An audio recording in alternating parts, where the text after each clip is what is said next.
ऋषि कुमार झिंगरन, ऋषि झिंगरन इनका नाम है।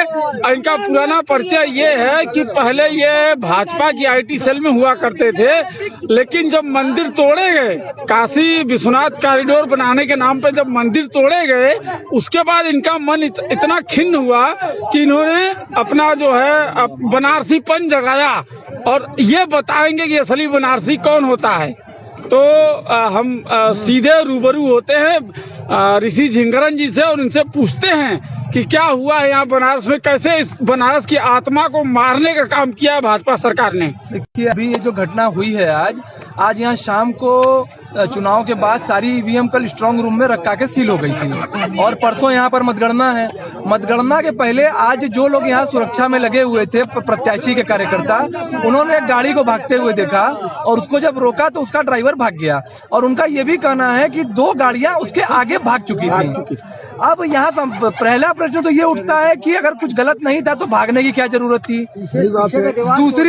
दूसरी बात की EVM जो कि एक महत्वपूर्ण विषय है, ऑलरेडी भारतीय जनता पार्टी पर ये आरोप लगते आए हैं कि EVM के साथ यहाँ छेड़छाड़ होती है, तो ये EVM सड़क पर क्या कर रही थी। फिर बताया गया प्रशासन की तरफ से कि ये EVM प्रशिक्षण के लिए जा रही थी। ठीक है, अगर प्रशिक्षण के लिए जा रही थी तो यहाँ पर सारे प्रत्याशी उपलब्ध थे, कार्यकर्ता उपलब्ध थे, उनको जानकारी क्यों नहीं दी गई। ये पकड़ने के बाद क्यों बताया जा रहा है कि ये प्रशिक्षण के लिए जा रही थी, क्योंकि ये एक संवेदनशील विषय है। इसमें किसी भी प्रकार की सुरक्षा का या आपसी समझ का, मतलब प्रत्याशी और उनके बीच जो एक समझ होती है, उसका ध्यान नहीं रखा गया। आज प्रशासन अपनी तरफ से सफाई दे रहा है, लेकिन समस्या सबसे बड़ी ये है कि आज हम जब कोर्ट में जाते हैं या कहीं भी जाते हैं तो जो अपराधी होता है वो भी कहता है मैं निर्दोष हूँ। तो ये कैसे, मतलब सिद्ध कैसे होगा, क्योंकि एक संदेहास्पद घटना तो इन्होंने कर दी है और मशीनें सड़क पर खड़ी हुई हैं। तो आज जो है लोकतंत्र अपमानित हुआ है, कलंकित हुआ है और मैं इस घटना की निंदा करता हूँ। एक सवाल मेरा आपसे और है कि जैसे आपने कहा कि लोकतंत्र अपमानित हुआ है, तो अभी जो तमाम तरह का चीजें चल रही हैं, जो 70 सीटों पे राज्यसभा का चुनाव होना है, ठीक है, उसके बाद जो ये एक सेंटीमेंट जो फैलाया जा रहा है कि ये देश जो हिंदू राष्ट्र बनेगा, ठीक है, तो जब राज्यसभा में भाजपा को बहुमत मिल जाएगा तो हिंदू राष्ट्र बनने के बाद इस देश की स्थिति क्या होगी। भैया देखिए, ये जो कहते हैं, आप एक बात समझ लीजिए कि कोई भी जो बात ये कहते हैं, कहने में कोई पैसा नहीं लगता। जो 15 लाख रुपए वाला एक जुमला आपको याद होगा, कहे थे कि 15 लाख रुपए सबके खाते में आएंगे, कहने में भी हम कह सकते हैं कि हम यहाँ से उड़ के मंगल ग्रह पे चले जाएंगे, कहने में कोई पैसा नहीं लगता। आप जिस दिन यहाँ पर इस प्रकार की कोई बात करोगे, इस देश में ये देश एक सांप्रदायिक आग में झुलस जाएगा और इसको कोई रोक नहीं पाएगा। किसी भी काम को करने का कोई तरीका होता है। आज ये देश का जब बंटवारा हुआ था, उसके बाद जो यहाँ देश का संविधान बना था और ये देश को सेक्युलर देश के रूप में स्थापित किया गया है, तो आप जब इस प्रकार का अगर कोई करने का प्रयास कभी कर ही नहीं पाएंगे। पहले तो यहाँ का संविधान अनुमति नहीं देगा, और अगर आप किसी प्रकार का कानून बना के, एक जनसंख्या नियंत्रण का कानून तो इनसे लाया नहीं गया।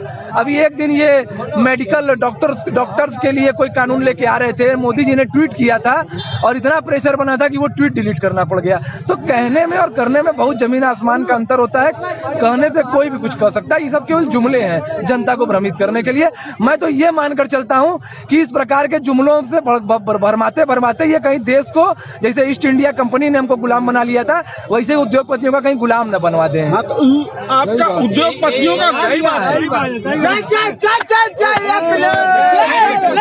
देखिए, मैं सीधी बात करता हूँ। जिस प्रकार से बकरी को शेर को फंसाने के लिए बकरी बांधी जाती है चारे के रूप में, वैसे ही देश की जनता के वोटों को फंसाने के लिए इस समय राष्ट्रवाद और हिंदुत्व का चारा फेंका गया है और केवल इसका परिणाम यही निकलेगा कि देश की जनता गुलामी में जाएगी। लोकतंत्र का खतरा सब लोग देख रहा है और जो इसको महसूस नहीं कर पा रहे हैं, वो आने वाली पीढ़ी को गुलाम बनाने के लिए अभी से सब तैयार कर। तो जैसे कि अभी आपने ईस्ट इंडिया कंपनी का उदाहरण दिया, तो इस समय जो है कौन गुलाम काम बना सकता है? अरे जो इंडस्ट्रियलिस्ट हैं, जो तमाम लोग, तो उनका आप देख लीजिए, कोई नाम लेना चाहेंगे आप? नहीं, वो सब ये सार्वजनिक है। आज अमेरिका की कंपनियां बताते थे ये 2013 में कि वॉलमार्ट आएगा इंडिया में, FDI रिटेल में आएगा तो देश का छोटा व्यापारी बर्बाद हो जाएगा। आज वॉलमार्ट देश में 2016 में आ चुका है, फ्लिपकार्ट का मुखौटा लगा के, आम आदमी को पता ही नहीं चलने दिया जा रहा है।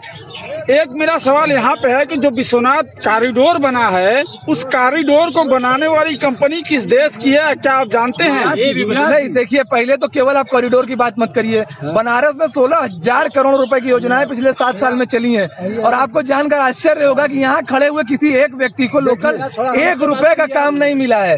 1 रुपए का काम नहीं मिला है। सारा काम, इवन इनके जो मजदूर होते थे, जो यूपी पूरे विश्व को मजदूर सप्लाई करता है, लेकिन जब बनारस के काम के लिए मजदूर की जरूरत पड़ी तो वो मजदूरों को बाहर से बुलाया गया। भाजपा सरकार कितनी डरी हुई, सहमी हुई है, या जो है हमारे सरकार को गिराने का प्रयास कर रही है। जो आज हम लोग जो है 10 मार्च को हमारी सरकार आएगी उसको गिराने का प्रयास कर रही है। इतनी डरी है और सहमी सरकार वो अपने पुलिस प्रशासन का सहयोग लेके हमारे माननीय अरविंद राजभर को, हमारे तमाम आठों विधानसभा में जो हमारे प्रत्याशी जीत रहे हैं उनको हराने का काम कर रही है।